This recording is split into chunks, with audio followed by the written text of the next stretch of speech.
delivering on the campaign promises is just as important as the boldness of the promises that you make. And so I do, like, when I think back to the 2020 primary on the Democratic side on healthcare, to stay with that example, it was every single debate, every single time they all got on stage, they were debating the finer points of various Medicare for all proposals.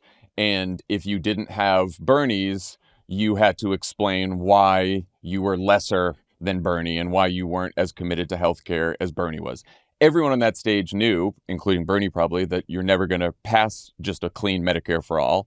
Some people had pretty bold plans that would be just light years better than we are right now. You know, thinking of like Pete Buttigieg was like Medicare for all who want it. So you have a Medicare program, you can have people choose into it, and then it slowly kills off the insurance system, right? That would be amazing. But so we're debating all this stuff. Joe Biden wins. And what do we get? We get an extension of the healthcare subsidies because that's all that passed, right? Now, what do you think that means? And they also got to negotiate the price of 4 different drugs. 4 drugs, yeah. And the other ones are coming soon.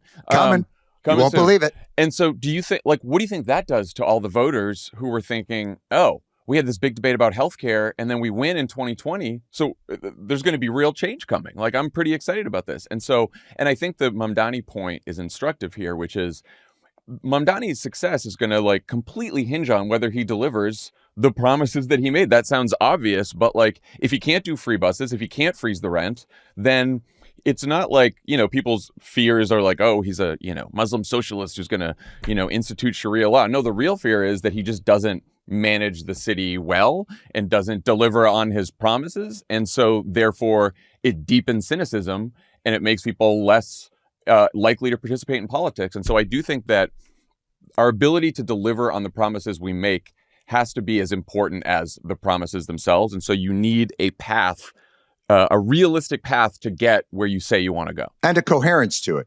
I mean, one of the things that strikes me about this administration, I'd love for you guys to think about, is the utter incoherence. He's a wonderful announcement president. He makes great announcements. We're going to cut drug prices by 1,000%.